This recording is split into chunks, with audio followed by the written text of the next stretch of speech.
Hello everyone, दूसरा part है ये। और अभी थोड़ा सा मैं थोड़ा रिलीफ करके आया हूँ क्योंकि सेशन बड़े हो जाते थे, फिर आप समझ नहीं पाते, इसलिए मेरे को लगा दोबारा से सेशन को स्टार्ट कर लेते हैं। अब बात कर लेते हैं हमारा जो बुध ग्रह है, जिसको हम बात करते हैं हमारा मरकरी। इसके बारे में समझना ज़रूरी है हमारे लिए। लास्ट लेक्चर में जो हमने छोड़ा था, देखिए सबसे पहली बात हमने बात करी थी, सबसे पास में ये पड़ता है। बहुत रेयर ऐसे केस हो सकता है, पूछा आ सकता है कि बताए इसके बीच में और सन के बीच में डिस्टेंस कितना है। जैसे हमने अर्थ के बारे में बात करी थी कि 1 AU के बराबर है, जिसको हमने बात करी थी एस्ट्रोनॉमिकल यूनिट के रूप में। तो इसके बीच में कितना होगा डिस्टेंस? तो इसके बीच में होता है लगभग 0.4 AU के बराबर इसमें डिस्टेंस होता है। ठीक है, एस्ट्रोनॉमिकल यूनिट जिसको कहते हैं खगोलीय इकाई के रूप में। तो ये चीज़ें हमको याद रखनी है अगर आपसे डिस्टेंस पूछा जाता है। और हो सकता है क्योंकि देखिए पास में पड़ रहा है, अर्थ का तो पूछा जा सकता है क्योंकि हम यहाँ पर एग्जिस्ट करते हैं, और ये पास में पड़ रहा है, तो इतना याद रखिएगा 0.4 AU के अराउंड इसका पड़ता है। परिक्रमण काल इसका सबसे कम है। देखिए क्यों होगा ये भी तो समझना है, क्योंकि जाहिर सी बात है पास में है, छोटा है, तो जाहिर सी बात है इसको कम समय में इसको लगेगा। डेज पूछे जाते हैं बस आपके लिए सबसे ज़्यादा इंपॉर्टेंट है, या पूछा जाएगा सबसे कम लगता है समय किसको, इसी को लगता है, पास में है, छोटा भी है ये। तो परिक्रमण काल जिसको रिवोल्यूशन हमने कही थी बात, वो समय इसको बहुत कम लगता है और 88 दिन का इसको समय में कंप्लीट कर लेता है। ठीक है, इसके बाद लिखा हुआ है कि तथा सौर मंडल में सभी ग्रहों में बुध का तापांतर सर्वाधिक है। तापांतर मतलब क्या होता है? डिफरेंस जो होता है आपके, डिफरेंस अमंग द, यहाँ पे लिखा है टेम्परेचर डिफरेंस। क्या होता है टेम्परेचर डिफरेंस? कहने का मतलब सबसे पास में सूरज के तो गर्म भी होगा, जाहिर सी बात है, पर यह बात नहीं है कि सबसे गर्म ये है। सबसे गर्म तो ये है, इसके भी कारण समझेंगे कारण क्या है। पहली बात तो सबसे गर्म होगा, पर यह सबसे बड़ी कंफ्यूजन बात हो जाती है कि तापांतर का मतलब जहां पर सबसे ज्यादा डिफरेंस की कमी हो। अब देखिए यहाँ तापांतर कितना ज़्यादा है। दिन के टाइम पे यहाँ पर टेम्परेचर अगर अप्रोक्स में बात करूँ तो 427 डिग्री सेल्सियस तक पहुँच जाता है, क्योंकि गर्म है, जाहिर सी बात है सूरज है तो इतना करेगा इसको गर्म। और अगर आप रात की बात करेंगे तो लगभग कहते हैं -173 डिग्री सेल्सियस तक चल जाता है, जो बहुत ही कम होता है। बर्फ की स्टेट से बहुत नीचे की बात मैं कर रहा हूँ। तो इतना टेम्परेचर का अगर डिफरेंस देखेंगे तो बहुत लंबा हो जाता है। यहाँ पर इतना गर्म, यहाँ पर रात को इतना ठंडा, इसलिए इसको कहा जाता है कि सबसे ज़्यादा जो डिफरेंस देखा जाता है इसी के बीच में इतना टाइम देखा जाता है। टेम्परेचर या तापांतर सर्वाधिक पूरे प्लानिट में इसी का ही है, मरकरी का, जिसको बुध कहा जाता है। और एक बार और याद रखिएगा, इसमें लिखा है बुध ग्रह का कोई उपग्रह नहीं होता है, बहुत इंपॉर्टेंट है। ये इकलौता नहीं है, इसके बाद आपका वीनस है जिसका कोई सैटेलाइट या उपग्रह नहीं है। अच्छा, उपग्रह क्या होता है? जिसको मून हम कहते हैं, जैसे हमारा मून है और हमारा जो सैटेलाइट के रूप में वो मून है जो खुद बना हुआ है, जिसको एक होता है कृत्रिम रूप से बनाते हैं, जो मैंने स्टैटिक जीके में आपको बताया था, आर्यभट्ट के रूप में हमने बनाया था। पर जो एक ऑटोमेटिकली हमको मिला हुआ है वो है हमारा मून, पर इन दोनों का नहीं है। अब ये होता क्या है, देखिए अर्थ भी तो रिवॉल्व कर रही है ना चारों तरफ सूरज की तरफ, पर इसकी तरफ जैसे एक छोटा सा मून है, ये भी हमारी चारों तरफ ऐसे बना हुआ है, ये भी हमारी तरफ रिवॉल्व कर रहा है। तो कौन है वो? मून है हमारा। सेम वैसे समझ लीजिए, जो ग्रह के चारों तरफ रहे उसको क्या कहा जाएगा? उपग्रह या सैटेलाइट के रूप में आप जानते हैं। मरकरी और वेनस जिसको कहा जाता है आपका बुध और शुक्र, इन दोनों की कोई भी सैटेलाइट नहीं है, कोई भी मून नहीं है या कोई भी उपग्रह नहीं है, और इसका वातावरण भी नहीं है। बहुत ज़रूरी पॉइंट है, एग्जाम में आ चुका है SSC के, कि इसका कोई भी वातावरण देखने को नहीं मिलता बुध ग्रह का। तो बुध ग्रह आपका यहाँ पे हो जाता है समाप्त। एक चीज़ मैं आपको बता दूँ जो बहुत ज़रूरी पॉइंट है, आपसे पूछा जा सकता है कि सबसे बड़ी जो हम डिस्टेंस कवर करने वाली यूनिट होती है कौन सी होती है? तो हम सोचते हैं लाइट ईयर। जो मैंने आपको प्रकाश वर्ष बताया था कि एक साल में जो प्रकाश, जो आपका लाइट है, एक ट्रैवल करती है डिस्टेंस को, उसको कहा जाता है। पर लाइट ईयर से भी बड़ी है जिसको कहते हैं पारसेक। यह आपके NTPC के एग्जाम में आया था, पारसेक। और अगर आपसे पूछा जा सकता है कि कितनी बराबर है लाइट ईयर के, तो लगभग आप समझ ले सकते हैं 3.2 लाइट ईयर के बराबर होती है एक पारसेक की वैल्यू। तो ये बहुत ज़रूरी है, एग्जाम में आ सकता है ऐसा पॉइंट। ठीक है, और जो हमने बात कर ली, सेटेलाइट जो है हमारे, जो मून है वो चक्कर लगाती है ग्रह के, तो वो चीज़ हो गई क्लियर। इसके बाद हम बात कर लेते हैं शुक्र ग्रह के बारे में। शुक्र ग्रह को पृथ्वी की जुड़वा बहन भी कहते हैं। The planet Venus is also called the twin sister of earth. बहुत सिंपल है, क्योंकि दिखावटी में अगर बनावट कहा जाए तो बहुत ज़्यादा इसकी सिमिलरिटीज देखी जाती है, इसलिए इसको जुड़वा बोला भी जाता है। इसके कई और नाम भी है, मैं आपको बता देता हूँ, यहाँ पर मैंने मेंशन नहीं कर रखा। इसका दूसरा नाम है भौर का तारा। भौर, भौर मतलब क्या होता है? सुबह होना, और इसको कहा जाता है सांझ का तारा। सांझ का तारा, ये दोनों क्वेश्चन कई बार एग्जाम में आए कि किसको कहा जाता है। इसी को, इसको कहा जाएगा मॉर्निंग स्टार और इसको कहा जाएगा इवनिंग स्टार। तो किसको कहा जाता है? इसी को। कारण क्या है? क्योंकि बहुत चमकीला है। पूरे अगर आप अर्थ में पूछेंगे कि सब पूरे सोलर प्लैनेट में सबसे चमकीला ग्रह कौन सा है, तो ये है। बहुत इंपॉर्टेंट है, इसको याद रखिएगा, सबसे चमकदार है। इसलिए कई बार बोलते हैं कि सबसे सुंदर ग्रह कौन सा है, तो कई लोग क्या लगा देते हैं? वेनस। वैसे लगा भी सकते, कोई दिक्कत नहीं, पर आपके सामने एग्जाम में अगर सैटर्न भी आ गया ना ऑप्शन में, पूछा जाता सबसे सुंदर या ब्यूटीफुल प्लैनेट के नाम से हम किसको जानते हैं, वो होता है आपका सैटर्न। क्यों? क्योंकि देखिए इसकी जो रिवॉल्यूशन है ना, जिसकी चारों तरफ रिंग बन रखी है, ये एकमात्र ऐसा ग्रह है, ये आपको दिख रहा होगा, इसमें इतना कुछ खास नहीं है, बस सैटर्न एक ऐसा है, अभी मैं बात भी करूंगा, एकमात्र ऐसा प्लैनेट है शनि जो ग्रह जिसको कहते हैं, जिसके चारों तरफ 7 रिंग है, 7 रिंग, जिसको आप चक्कर भी कह सकते हैं, ये बन रखी है ना सातों की तरफ से, इसलिए बहुत अलग ही दिखता है, बहुत सुंदर दिखता है, इसलिए इसको कहा जाता है। पर इन केस अगर यहाँ पर नहीं है, आपका सैटर्न ऑप्शन में नहीं है, तो आप वेनस पे लगा लीजिएगा, क्योंकि बहुत अलग दिखता है, सुंदर दिखता है, चमकदार है। और दूसरी बात, सबसे ग्रह जो है गर्म में सबसे हॉट प्लैनेट भी इसको कहा जाता है, तो इसको भी याद रखना है शुक्र ग्रह को। क्या क्या नाम? पृथ्वी की जुड़वा बहन इसको कहा जाता है, ट्विन सिस्टर के रूप में, भोर तारा मतलब मॉर्निंग स्टार, इवनिंग स्टार, सांझ का तारा। और बाकी इसके अलावा हम बात करें कि जैसे कि इसके कारण क्या है, क्योंकि अब एक तो सिंपल से पॉइंट है कि चमकीला बहुत है। और इसको ये क्यों कहा जाता है? क्योंकि देखिए हमको अगर अर्थ के पास में पड़ता है, सबसे पहली पॉइंट, और ये हमको मॉर्निंग के टाइम पे भी दिखा जा सकता है। अगर आप देखे होंगे कभी, मैंने एक बार एक लेक्चर में आपको बताया था, बहुत अच्छा सा इंटरेस्टिंग मुझे किस्सा याद आ रहा है, दिमाग से निकल गया मेरे भी, कुछ मैंने बताया था इसके बारे में कि हाँ, इसलिए इसको भोर का तारा और सांझ का तारा कहा जाता है, क्योंकि मॉर्निंग और इवनिंग में इसको देखा जा सकता है। तो वीनस जो ग्रह है, इसको इस तरीके से आप याद रख सकते हैं। इसके जो कि रोटेशन और रिवोल्यूशन जो हम बात कर रहे थे कि परिक्रमण और इसका घूर्णन, इनके बीच में अगर हम बात करें, जैसे रोटेशन जिसको घूर्णन कहा जाता है, वो होता है 243 डेज का। और इसका जो रिवॉल्यूशन है, रिवॉल्यूशन मतलब परिक्रमण काल, जो घूम रहा है चारों तरफ सूरज के, वो है इसका 224 दिन का। एकमात्र ऐसा प्लैनेट है जिसका रोटेशन सब अपने रिवॉल्यूशन के मुकाबले ज़्यादा है, नहीं तो ऐसा कोई भी प्लैनेट नहीं है।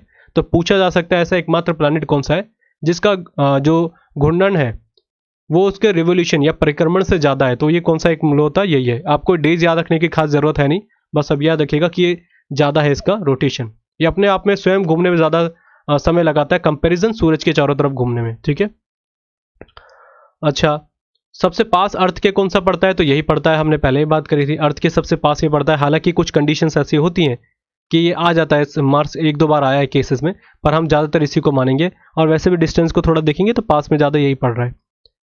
हाँ, एक बात और, मैंने बोला सबसे गर्म ग्रह है, तो सबसे गर्म ग्रह क्यों है ये कारण क्या है? क्योंकि देखिए मरकरी तो सबसे पास में पड़ रहा है, पर ये इसलिए है क्योंकि यहाँ पर सबसे ज़्यादा CO2 पाया जाता है, CO2 कार्बन डाइऑक्साइड। और आप जानते हैं, आप साइंस में पढ़े होंगे, ग्रीन हाउस गैसेस में सबसे प्रमुख भूमिका इसकी होती है। और जाहिर सी बात है, CO2 सबसे ज़्यादा है और सूरज के पास ही पड़ता है, तो गर्म तो ऑटोमेटिक हो जाएगा, इसलिए सबसे गर्म इसी को माना जाता है।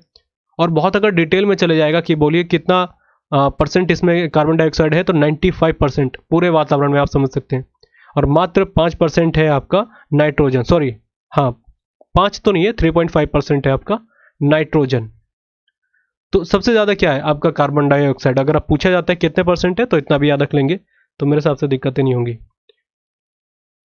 अच्छा, और शुक्र ग्रह के बारे में बस इतनी याद रखनी है कि कितनी डिस्टेंस है। हाँ, एक चीज़ और, डिस्टेंस पूछी जा सकती है कि इसके और इसके बीच में डिस्टेंस कितना है। तो ऐसा समझ लीजिए, इसमें डिस्टेंस होता है 0.7 U, ठीक है, AU, एस्ट्रोनॉमिकल यूनिट, इसके और इसके बीच में। ठीक है, तो ये हो गया पॉइंट क्लियर। आगे बात करते हैं, आगे हमारा पृथ्वी के बारे में बात कर लेते हैं, जहाँ पर हम रहते हैं। पृथ्वी है हमारा, सबसे पहली बात, पृथ्वी को नीला ग्रह कहते हैं। क्यों कहा जाता है? क्योंकि जाहिर सी बात है, हमारे 1/3 पार्ट में अगर आप बात करेंगे, सॉरी 2/3 पार्ट में तो हमारा पानी है, और समुद्र का पानी इसलिए नीला दिखता है ऊपर से। ये तो सिंपल सा पॉइंट है। जीवन एग्जिस्ट करता है एकमात्र ग्रह यही है। ऐसे भी बात मंगल ग्रह पे भी चल रही है, पर अभी तो बात स्टडी में है ना, तो पैसे तो हमारा पृथ्वी है जहाँ पर लाइव एग्जिस्ट करता है। लिखा है पृथ्वी के सबसे निकटतम ग्रह का नाम शुक्र है, हम बात कर चुके हैं। तथा पृथ्वी का एकमात्र ग्रह चंद्रमा है, ये भी बहुत सिंपल सा है। मून हमारा एकलौता सैटेलाइट है। और इसके अलावा अगर पूछा जाएगा हमारे सबसे पास का स्टार कौन सा, उसका नाम है प्रोक्सिमा सेंचुरी। मैंने आपको पहले भी लास्ट के लेक्चर में बता दिया था, ये इसका नाम है प्रोक्सिमा सेंचुरी। ठीक है, ये नाम याद रखिएगा। सबसे पास का तारा पूछा जाएगा। पूछा जा सकता है कि अर्थ की सरकमफ्रेंस कितनी है। सरकमफ्रेंस किसको कहते हैं? अर्थ की परिधि जो चारों तरफ से इसकी है, तो ये होती है लगभग 4075 किलोमीटर के अराउंड है। ठीक है, लगभग। एक बार चेक कर लीजिएगा कि सही बोल रहा हूँ मैं कि नहीं। 4000, एक बार आप चेक कर लीजिएगा परिधि के बारे में। सरकमफ्रेंस कुछ ऐसी है समथिंग, मुझे याद नहीं आ रही ढंग से। ठीक है, एक बार जरूर चेक कर लीजिएगा, बाकी नहीं तो अगले लेक्चर में आपको ऐड करा दूंगा। लगभग इतनी है किलोमीटर के अराउंड। अच्छा, अगर आपसे पूछा जाएगा सबसे ज़्यादा डेंसिटी किसकी है, तो हमारे पृथ्वी की है। आपसे पूछा जाएगा कि पृथ्वी हमारे जो अपने अक्ष पर है, जैसे हम बात कर रहे थे, ये रहा अर्थ आपका, तो कितने डिग्री सेल्सियस में झुका हुआ है, तो याद रखिएगा 23.5 डिग्री सेल्सियस पे ये, सॉरी सेल्सियस कह रहा हूँ मैं, 23.5 डिग्री पे झुका हुआ है अपने अक्ष पर, झुकी हुई मतलब ऐसे तरीके से। ठीक है, तो ये बहुत बार एग्जाम में रिपीट करा है, बहुत सिंपल सा है। बाकी मैं इसको जब हम बात करेंगे अर्थ के बारे में, ज्योग्राफी के जब हम बात करेंगे, अभी तो हम वर्ल्ड हिस्ट्री वर्ल्ड ज्योग्राफी की बात करें, जब हम बात करेंगे ज्योग्राफी के बारे में, इंडियन ज्योग्राफी, तो मैं आपको बहुत अच्छे से समझाऊंगा कि क्या है ये। ठीक है, अभी तो हम बस ऊपर ऊपर से समझ रहे हैं, और बस इतने ही आते हैं आपके एग्जाम में इससे रिलेटेड। जब मैं एक क्विज टेस्ट लेकर आऊँगा तो और जो प्रीवियस सर्च के वो भी देख लेंगे। मेरे हिसाब से इससे ज़्यादा आपसे अर्थ के बारे में ज़्यादा क्वेश्चन आते नहीं है। फिर है मंगल ग्रह, मार्स। मंगल ग्रह को लाल ग्रह के नाम से भी जाना जाता है, यही आपका मंगल ग्रह की मैंने फोटो लगा रखी है, लाल ग्रह। अगर आपसे पूछा जाएगा कि मंगल ग्रह को लाल ग्रह क्यों कहते हैं, क्योंकि यहाँ पर आयरन ऑक्साइड सबसे ज़्यादा पाया जाता है, आयरन ऑक्साइड के कारण। ठीक है, आयरन ऑक्साइड, तो इसको जरूर याद रखिएगा, आपके एग्जाम में कई बार आता है ये, लाल ग्रह क्यों कहा जाता है, लाल ग्रह का कारण क्या है। मंगल ग्रह के 2 उपग्रह हैं जिनका नाम है फोबोस और एक है डिमोस। फोबोस और डिमोस, ये दोनों भी कई बार आए हैं आपके एग्जाम में, फोबोस और डिमोस, तो इन दोनों ग्रह का आपको नाम याद रखना है। अच्छा, अगर आपसे पूछा जाता है कि इसकी डिस्टेंस कितनी है यहाँ से लेके, इतना ही याद रखेंगे तो मेरे हिसाब से ज़्यादा दिक्कत है नहीं। पहले का था जो आपका बृहस्पति, सॉरी बुध का, और इसके बीच में सूरज के बीच में कितना डिस्टेंस था, 4.AU। हमने बात करी शुक्र के बीच में तो था वो 0.7AU। फिर हमने बात करी अर्थ के बीच में तो सिंपल सा AU, और अब इधर हम बात कर लेते तो ये हो जाता लगभग आपका 1.5 AU के बीच इसका डिस्टेंस है। आप इसको याद भी रख सकते हो और ज़्यादा ज़रूरी भी नहीं है, मेरा तो मानना है। आप अर्थ तक याद रखेगा कि डिस्टेंस कितनी है सूरज की उसके बीच में। ठीक है, हाँ एक चीज़ यहाँ पे लिखा हुआ है, क्या है, कहाँ पर था, ये रहा। मंगल ग्रह का सबसे ऊंचा ज्वालामुखी पर्वत का नाम है ओलिम्पस। देखिए वैसे ओलिम्पस आता है ज़्यादातर, आपको इसका नाम लगा लीजिएगा लास्ट में, मोन्स। इसको कहते हैं ओलिम्पस मोन्स। इसकी सबसे ऊंची वॉल्केनो पर्वतमाला कह सकते हैं, सबसे ऊपर ज्वालामुखी पर्वत जो है यही है। अब ये समझ लीजिएगा पूरे सौर मंडल में सबसे ऊंचा है ये, जिसका नाम यहाँ पर मोन्स साथ में जोड़ दीजिएगा। ठीक है, वैसे एग्जाम में ज़्यादातर ओलंपस लिख के आता है, मोन्स भी याद रखना है वैसे हमको। और सबसे ऊंचा पर्वत बोलेंगे तो उसका नाम है निक्स ओलंपिया, और ये पूरे सौर मंडल में ही कह रहा हूँ मैं सबसे ऊंची चोटी है। और हमारे माउंट एवरेस्ट जो हमारा सबसे ऊंची चोटी है उसकी लगभग 3 गुना माना जाता है इसको, माउंट एवरेस्ट से 3 गुना ऊंचा निक्स ओलंपिया। और इसका घूर्णन या रोटेशन अगर आपसे पूछा जाएगा कि कितना होता है रोटेशन, इसका रोटेशन होता है लगभग इसी के तरीके से 25 घंटे, जैसे हमारा उसका है पृथ्वी का 24 घंटे के राउंड है, वैसे इसका भी अप्रोक्स इतना ही होता है। और अगर आप परिक्रमण पूछेंगे, रिवॉल्यूशन इसका कितना होता है, तो 687 दिन का होता है, 687 दिन का। किसका, मंगल ग्रह का। ये आ सकता है क्योंकि मंगल ग्रह और हमारे ग्रह में बहुत ज़्यादा सिमिलरिटीज़ है। अच्छा, एक चीज़ छूट गई मेरे से, ये था आपका डिमोस, कहाँ पर है, ये रहा। डिमोस जो है सबसे छोटा प्लैनेट है, सॉरी सबसे छोटा उपग्रह है पूरे सौर मंडल में, सबसे छोटा। और सबसे बड़ा है उपग्रह की बात करेंगे वो है बृहस्पति का, यहाँ पर मैंने नाम मेंशन कर रखा होगा, यह है ज्ञानीमीड, इसको ऐसे लिखते हैं हिंदी मीडियम वाले, ज्ञानीमीड। ठीक है, सबसे छोटा आपका डिमोस और सबसे बड़ा है बृहस्पति का ज्ञानीमीड। तो ये भी क्वेश्चन आ सकता है कि सबसे छोटा जो उपग्रह कौन से ग्रह का है, तो वो है मंगल ग्रह का। ठीक है, इतना आगे हो गया, हम चलते हैं जुपिटर की तरफ, जिसका नाम है बृहस्पति। ये सौरमंडल का सबसे बड़ा ग्रह है, लिखा हुआ है। सौरमंडल के सभी ग्रहों में से बृहस्पति का सबसे अधिक उपग्रह है, मतलब ये आप चीज़ याद रखिएगा। एक चीज़ और बता दूं, एक लास्ट लेक्चर मैंने शायद बताया था, किसी एप्लीकेशन पे तो नहीं बात करूंगा मैं, यूट्यूब पे ही मैंने बताया था, तो वहाँ पर थोड़ा सा 1-2 जगह कई एस्पिरेंट आपस में लड़ने लग गए थे। कहानी क्या हुई थी कि मैंने बताया था कि सबसे ज़्यादा जो प्लैनेट है, ये तो याद रखिएगा, सबसे ज़्यादा आपके जो उपग्रह हैं या सैटेलाइट है इसके बृहस्पति के, पर वहाँ पर क्या था, कुछ दिक्कतें आ रही थी कि करंट के हिसाब से दिक्कत थी। जैसे मैं आपको बता दूं, आपसे पूछा जाएगा कितने ग्रह हैं, उपग्रह सॉरी सैटेलाइट, तो 92 है प्रेजेंट के हिसाब से मैं बता रहा हूँ, ये कम ज़्यादा होते रहते हैं, उस समय लगभग 84 के अराउंड थे। तो ये मैं बता दूं, ये डाटा जो मैंने यहाँ पर लिखा नहीं जानबूझ के, क्योंकि ऊपर नीचे होते रहते हैं। अभी सैटर्न के जो लास्ट में थे आपके 62, जब आप ल्यूसेंट में देखेंगे फिर 63 हो गए थे, और अभी प्रेजेंट टाइम में 20 और जोड़ दिए गए हैं, और ये कहा गया है लगभग 83 सैटेलाइट देखी गई है शनि ग्रह की।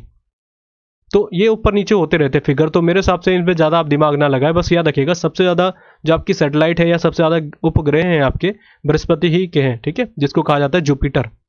फिर लिखा हुआ है सबसे बड़े का नाम क्या आपका लिखा है यहाँ पर, सौरमंडल में सबसे ग्रह इसके पास है, तथा इसके सबसे बड़े उपग्रह का नाम है गैनीमीड। ये बहुत ज़रूरी नाम है, इसको जरूर याद रखिएगा। एक चीज़ और बता दूं, यूपी पीसीएस का ही पॉइंट है ये, कि आपसे पूछा जा सकता है कि इसके जो ग्रह हैं सबसे बड़े बड़े में क्या क्या नाम है। एक चीज़ और याद रखिएगा, सबसे अधिकता यहाँ पर किस चीज़ की पाई जाती है। एक तो आपका हाइड्रोजन पाया जाता है यहाँ पर, और एक हीलियम। ये एग्जाम में आ रखा है एसएससी के। सबसे ज़्यादा तत्व जो पाया जाता है यहाँ पर हाइड्रोजन पाया जाता है आपका बृहस्पति या जुपिटर ग्रह में या प्लैनेट में। इसके देखिए पहली बात तो हमने बात कर ली गैनीमीड, जो सबसे बड़ा है हमारा, अगर हम बात करेंगे मून के हिसाब से या उपग्रह या सैटेलाइट। दूसरे नंबर पे आ जाता है आपका कैलिस्टो। ठीक है, ये हो जाता है, इसको बोलते हैं कैलिस्टो मून। तीसरा इसके एक और सैटेलाइट का नाम याद रखिएगा जिसका नाम है लो, ऐसे पढ़ते हैं इसको, लो। और आपका हो जाता है चौथे नंबर पे इसका यूरोपा। ये चारों को याद रखिएगा, ये चारों आपके एग्जाम में आ चुके हैं यूपी पीसीएस में, कि बताइए लिखा हुआ था निम्नलिखित में से कौन सा उपग्रह नहीं है जुपिटर का, और ये थे तीनों के तीनों थे। यहाँ पर गैनीमीड दिया ही नहीं उन्होंने, बहुत तेज थे क्योंकि सब रट्टा मार के जाते हैं। वहाँ पर एक लिख दिया था टाइटन, कौन सा नहीं है, तो आपको सारे पता होने चाहिए, तीनों तो हैं ये, पर ये यहाँ का नहीं है। टाइटन हम बात करते हैं आपका शनि ग्रह का, सैटर्न का आगे देखेंगे हम, ठीक है। तो इसके चारों आपको मेरे हिसाब से उपग्रह याद रखने हैं। और बाकी आपसे पूछा जाएगा इसका रोटेशन कितना टाइम का होता है, तो 9 घंटे का होता है। सबसे कम इसी का है 9 आवर्स और 56 मिनट के अराउंड, मतलब 10 घंटे आप कह सकते हैं। टाइम तो नहीं पूछेगा, पर हाँ पूछ सकता है सबसे कम रोटेशन किसका है, तो इसी का ये 10 घंटे के अराउंड। और सबसे बड़ा है तो जाहिर सी बात है आप लगा भी सकते हैं। इसको इरेज कर देते हैं, आगे हम बात करते हैं। आगे है हमारा शनि ग्रह, सैटर्न जिसको कहा जाता है। सौरमंडल का सबसे सबसे बड़ा ग्रह है, हम बात कर चुके थे जुपिटर फिर सैटर्न, ऐसे मैंने बोला था। इसको आपको सीधे ऐसे याद रखना है, सबसे बड़ा, फिर इसके बाद फिर उसके बाद फिर उसके बाद सबसे लास्ट में है नेपच्यून, ठीक है। यहाँ पर फिर है यूरेनस, फिर है आपका पहला था जुपिटर, और इसके बाद आपका हो जाता है सैटर्न। तो इस तरीके से याद रखेंगे तो आसानी हो जाएगी। कई बार क्वेश्चन आया कि सबसे बड़े ग्रहों में अगर आप बात करेंगे तीसरे नंबर पे कौन सा आता है, तो ये याद रखिएगा, उसका नाम है यूरेनस, ठीक है।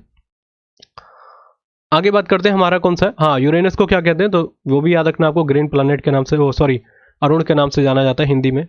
मेरा तो मानना है कि हिंदी मीडियम वाले भी इंग्लिश में ही याद रखें ये प्लैनेट के नाम, क्योंकि वहाँ पर यूरेनस वीनस ही लिख के आ जाता है कई बार। वहाँ पर शुक्र नहीं आएगा कि वीनस को क्या कहा जाता है, या शुक्र ग्रह नहीं लिखा आएगा, वहाँ पर कई बार वेनस ही आ जाता है। तो वेनस अगर आपने याद नहीं करा तो आप फंस जाएंगे मेरे हिसाब से। इसके बाद हम बात करते हैं कहाँ पर, शनि ग्रह। शनि ग्रह सबसे बड़ा बात करें तो सेकंड नंबर पे आता है। इसकी खोज की थी ह्यूगेंस के द्वारा, ह्यूगेंस, और ये क्वेश्चन पूछा गया है रेलवे के एग्जाम में, इसलिए मैंने यहाँ पर इंपॉर्टेंट मार्क कर दिया, आपको याद रखना है। हमको आपसे पूछा जाएगा कि प्रेजेंट टाइम में कितने उपग्रह हैं। पहली बात तो टाइटन याद रखना है, टाइटन हमने एवेंजर्स मूवी में देखा होगा टाइटन, तो वो इसी का है, वैसे तो वो एज्यूम कर रखा है, मतलब कि वहाँ से उठाया गया कॉन्सेप्ट, तो यही है। टाइटन कहाँ का हो जाता है आपका, शनि का या सैटर्न इसको कहा जाता है। तो पूछा गया कई बार कि टाइटन ग्रह किसका है, उपग्रह सैटेलाइट, तो इसी का ये है। और अगर आपसे पूछा जाएगा कि सबसे बड़ों में पहले नंबर पे कौन आता है, गैनीमीड, दूसरे नंबर पे आता है टाइटन। उपग्रहों की लिस्ट में बात कर रहा हूँ, सबसे बड़ा है गैनीमीड, सेकेंड नंबर पे आपका टाइटन। और खोज जिसने करी थी टाइटन की, वो करने वाले व्यक्ति का नाम था ह्यूगेंस। और अभी मैं प्रेजेंट टाइम में जैसे बता रहा था कि सैटेलाइट है इसकी, आपने देखा होगा पहले 62 बोली जाती थी, फिर 63 हुई, और फिर इसके बाद इसको 83 बताया जा रहा है। अभी हाल ही में ये कंफर्म करना बाकी है कि 83 है कि नहीं, 20 ऐड हो गए हैं, बस उनको एक तरीके से आप मोहर लगाना कहना हो गया कि 83 सैटेलाइट देखी गई है इसकी। मैंने बताया था कि जो शनि ग्रह था, यहाँ पर देख लेते हैं इरेज करके फिर दोबारा, ये रहा शनि ग्रह के चारों तरफ जो है 7 रिंग पाई जाती है। और ये पूछा गया कितनी रिंग होती है इसकी तरफ, 7 रिंग है, जिसको छल्ले कह सकते हैं, इसलिए इसको ब्यूटीफुल प्लैनेट के नाम से भी जाना जाता है, ब्यूटीफुल। ये सब चीज़ें याद रखिएगा। और ये जो रिंग है ये अलग तरीके की नहीं है, धूल कण है इसमें मिले हुए, और ये चारों तरफ ऐसी बनी हुई है इसके, तो इसलिए बहुत सुंदर माना जाता है इसको, रिंग्स मानी जाती है इसकी। तो ये मेरे हिसाब से, हाँ एक चीज़ और बता दूं, ऐसा पूछा जा सकता है कि ऐसा कौन सा एकमात्र उपग्रह है या सैटेलाइट है जिसमें जीवन की सबसे ज़्यादा देखा जाता है कि जीवन का अस्तित्व है, वो है आपका टाइटन ग्रह, जो सेकंड नंबर का सबसे बड़ा उपग्रह है पूरे सौरमंडल में। तो ये आप इसी कॉन्सेप्ट को उठा के तो लगाया गया था वहाँ पर आपके मूवी में, एवेंजर्स मूवी में, तो इसलिए भी आप याद रख सकते हैं। अब देखिए इसके बाद आ जाता है आपका अरुण, जिसको कहते हैं यूरेनस, ठीक है, अरुण ग्रह आ गया। अब अरुण के बारे में समझ लेते हैं, इसको कहते हैं ग्रीन प्लैनेट, ग्रीन प्लैनेट। और ग्रीन क्यों है, क्योंकि देखिए इसके यहाँ मीथेन पाई जाती है, सबसे ज़्यादा इसका मीथेन का वातावरण है इसके पास, इसलिए इसको ग्रीन प्लैनेट के नाम से जाना जाता है। और ग्रीन दिखता भी है। कंफ्यूजन क्या होती है, देखिए कई जगह आप नेपच्यून को भी ग्रीन प्लैनेट के नाम में रखा जाता है, पर मेरा मानना है अगर एग्जाम में आपके आता है कि ग्रीन प्लैनेट किसको कहेंगे, तो आप इसी को लगाइएगा, क्योंकि सबसे ज़्यादा मात्रा में मीथेन यहीं पर पाई जाती है यूरेनस पे। और इसलिए इसको ग्रीन प्लैनेट के नाम से जाना जाता है। इसको एक रेक्लाइंड प्लैनेट के नाम से भी कहते हैं, रेक्लाइंड प्लैनेट। क्यों? क्योंकि सबसे ज़्यादा लेटा हुआ नजर आ रहा है। देखिए आपको सब दिख रहे होंगे अलग तरीके से, ये सबसे ज़्यादा झुका हुआ सा लग रहा है, लेटा हुआ, इसलिए इसको लेटा हुआ प्लैनेट भी कहा जाता है, लेटा हुआ। ठीक है। और अगर आपसे पूछा जाएगा तीसरा सबसे बड़ा प्लैनेट कौन सा है, तो पहले नंबर पे है जुपिटर, ये ऑर्डर याद रखना है। दूसरे हमें सैटर्न, फिर तीसरे नंबर पे अरुण, यूरेनस। 3-4 पॉइंट हमने बात कर ली यूरेनस के बारे में। अब बात कर लेते हैं नेपच्यून के बारे में। नेपच्यून से क्वेश्चन आते हैं। नेपच्यून जिसको वरुण कहा जाता है हिंदी में, इसके बारे में देखिए पूछा जाता है इन दोनों को क्या कहा जाता है। ये जुड़वा कहा जाता है इनको, ट्विंस। ठीक है, ट्विंस कहा जाता है इन दोनों को। दोनों के एक जैसे ही दिखते हैं। मैंने बताया देखिए ये भी हरा भी दिख रहा है हल्का हल्का, पर ज़्यादातर इसी को आप मानेंगे क्योंकि मीथेन सबसे ज़्यादा यहाँ पर पाई जाती है। इसकी डिस्टेंस आप याद रखिएगा 30.1 AU है। ठीक है, एस्ट्रोनॉमिकल यूनिट। सबसे पहले तो इसकी याद रखनी है 0.4, फिर इसकी मैंने बताई थी 0.7 AU, फिर मैंने इसकी बताई थी अर्थ की AU, और इसकी मैंने बताई थी मार्स की 1.5 AU। इतना तो याद नहीं रखेंगे तो कोई दिक्कत नहीं, बस 3-4 याद रखेंगे, 3 और सबसे लास्ट वाले का क्योंकि सबसे दूर में है ये, तो इसका होता है लगभग 30.1 AU। बहुत दूर है ये, सबसे दूर यही है। पूछा जाता है सबसे दूर कौन सा है, तो आपका यही है नेपच्यून, जिसको वरुण कहा जाता है। इसके उपग्रह का नाम है, बहुत फेमस है, जिसका नाम है ट्राइटन। वो था टाइटन, ये है ट्राइटन। ट्राइटन तो पूछा जा सकता है। इसका अगर आप बात करेंगे रेवोल्यूशन काल कितना है, इसका रेवोल्यूशन है या परिक्रमण काल इसका कह सकते हैं 165 साल का है। 165 साल लग जाते हैं इसको। तो ये हो गए हमारे खत्म सोलर सिस्टम के बारे में, सारी चीज़ें मैंने बता दी। इससे ज़्यादा आपको देखने को नहीं मिलेगा। प्रीवियस ईयर्स के क्वेश्चन लगाइएगा, एक आध एक्स्ट्रा नए क्वेश्चन देखने को मिलते हैं तो आप थोड़ा उसको लिख लीजिएगा। देखिए अगर आपसे पूछा जा सकता है कि तारे जो होते हैं हमारे, उनका रंग जो अलग अलग होता है किस कारण होता है, तो टेम्परेचर के कारण होता है। ये पॉइंट आप लिखते रहें साथ में। एक चीज़ और आप जानते हैं कि जिसको कहते हैं सोलर एक्लिप्स, जिसको सूर्य ग्रहण कहा जाता है, सूर्य ग्रहण, सोलर एक्लिप्स, तो किस कारण होता है, तो याद रखना है उसको। सोलर एक्लिप्स में अर्थ और मून के बीच में, ठीक है, सॉरी गलत हो गया मुझसे, अर्थ और सन के बीच में, अर्थ और सन के बीच में जब मून आ जाता है तो ये हो जाता है आपका सोलर एक्लिप्स। अगर आपसे पूछा जाएगा ल्यूनर एक्लिप्स, जिसको चंद्र ग्रहण कहा जाता है, तो इसका अपोजिट हो जाएगा। जब सन और मून के बीच में अर्थ आ जाए तो कहानी खत्म हो जाएगी, मतलब उसमें हो जाएगा आपका ल्यूनर एक्लिप्स। अगर आपसे पूछा जाता है कि ब्रह्मांड के अध्ययन को क्या कहते हैं, तो कॉस्मोलॉजी कहा जाता है। कॉस्मोलॉजी, इसको शुद्ध हिंदी में ऐसे ही लिखते हैं, कॉस्मोलॉजी। और स्टडी ऑफ मून अगर पूछा जाता है तो याद रखना उसको सेलेनोलॉजी, सेलेनोलॉजी, सेलेनोलॉजी। इसके अध्ययन को कहा जाता है, मून के या चंद्रमा के अध्ययन को। अगर आपसे पूछा जाता है कि मॉडर्न जो एस्ट्रोनॉमी है उसके फादर किन को कहा जाता है, तो उनका नाम था कॉपरनिक्स। हम बात कर चुके थे उनके बारे में।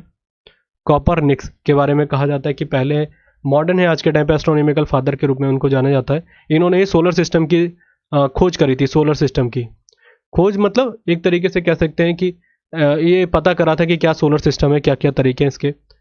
और एक चीज़ इंपॉर्टेंट है, पहली बात तो हमसे पूछा जाता है कि सोलर सिस्टम की किसने करी थी, पर अगर आपसे पूछा जाएगा कि law of planetary motion, law of planetary motion या कहेंगे ग्रहों की गति का नियम किसने दिया था, उसका नाम था केपलर। इनके द्वारा दिया गया था, केपलर के द्वारा। ये भी क्वेश्चन एग्जाम में कई बार रिपीट किया गया है। बाकी अगर पूछा जाएगा ब्लैक होल की थ्योरी किसने दी थी, तो हमारे देश के थे बहुत महान वैज्ञानिक, उनका नाम था एस चंद्रशेखर, एस चंद्रशेखर। तो मेरे हिसाब से मैंने खत्म कर दिया यहाँ पर सेशन, इसको यहीं पर समाप्त करते हैं सोलर सिस्टम को। बाकी कुछ एमसीक्यूज होंगे, लगा लीजिएगा, आपको कोई भी बाहर देखने को नहीं मिलेंगे। सारे क्वेश्चन मैंने ऐड कर रखे हैं जो एग्जाम में आए थे। तो बस इस सेशन को खत्म करके, और एक चीज़ मैं बता दूं, ज्योग्राफी के लिए लोग कह रहे थे कि जल्दी जल्दी सेशन लाइए, जब तक मैं आपको पॉलिटी हिस्ट्री नहीं समाप्त कराऊंगा तब तक इसके सेशन धीरे धीरे ही चलेंगे, क्योंकि मेरा टारगेट पहले हिस्ट्री और पॉलिटी को कराना है, क्योंकि एग्जाम में वेटेज हमारा उसका ज़्यादा है, इसका बाद में आता है। ठीक है, और मैंने पहले भी कहा था अगर आपको जल्दी रहती है तो आप ना जुड़े कोर्स से, मैंने आपको पहले ही दिन में बोल दिया था, क्योंकि इसमें समय लगेगा थोड़ा। तो आज के लेक्चर के लिए इतना ही, थैंक यू।